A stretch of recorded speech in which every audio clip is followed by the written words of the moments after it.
sure I'm not going to be the first person to say that there's been 16 permanent managers here in the ownership's 10 years.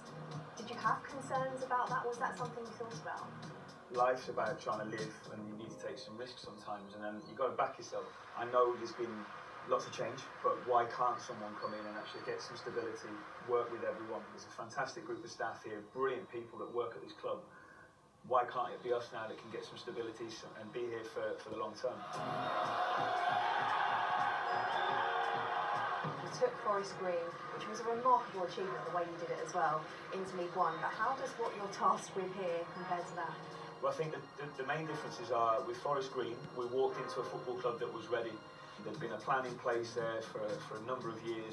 This one's obviously slightly different, you know, taking over a club then that's had a difficult year, maybe a bit more of a negative feeling, a negative vibe around. So that's our challenge, to try and shift that.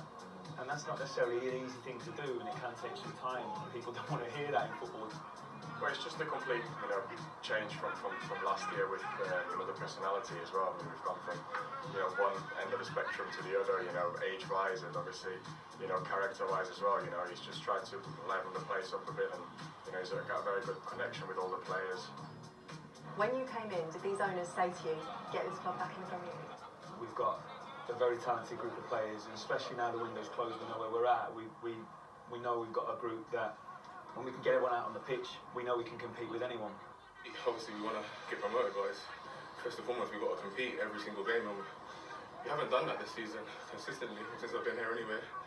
And it's something that we really want to compete, because I know once we compete, the quality and all that stuff will show through anyway. We saw you go over to the fans and apologise at full time on Tuesday against Blackburn. You've alluded to it. This team isn't where you want it to be just yet. What do you want to see differently? What do you need to improve?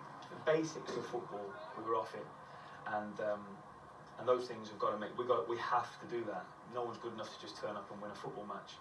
And I went over to the fans, because I'll always go over to the supporters and say thank you, win, lose or draw. And it was just the fact that it was almost because there was one or two voicing their frustrations, and I get that.